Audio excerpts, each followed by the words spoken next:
Salut les passionnés d'histoire. Prêts pour un voyage à travers l'histoire de France? Accrochez-vous, car on commence tout au début, dans la Gaule antique. Imaginez, des tribus comme les Celtes dominaient le territoire. Mais tout a changé en 52 avant J.C., lorsque Jules César a conquis la Gaule, l'intégrant au puissant empire romain.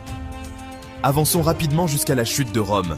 Les Francs, une tribu germanique, ont saisi l'opportunité. Voici Clovis Ier, le premier roi des Francs, qui a uni les tribus et s'est converti au christianisme, posant les bases de la France moderne. Maintenant, parlons de Charlemagne, la grande figure du Moyen-Âge. Couronné empereur en 800 après J.C., il a étendu le royaume franc en un vaste empire et a déclenché la Renaissance carolingienne, un renouveau de l'art, de la culture et du savoir. Quel héritage!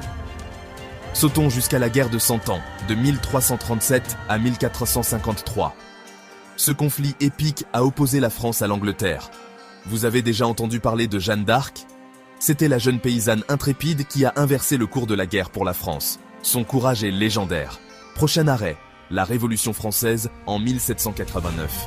Le peuple en avait assez de la monarchie et a pris d'assaut la Bastille, déclenchant une révolution qui a remodelé la France et inspiré le monde.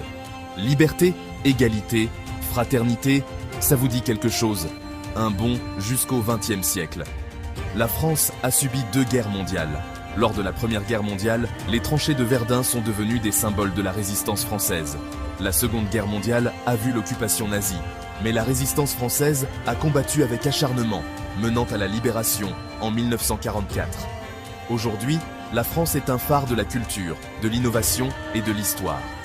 Des ruines antiques aux merveilles modernes, le voyage à travers l'histoire de France vaut vraiment le détour.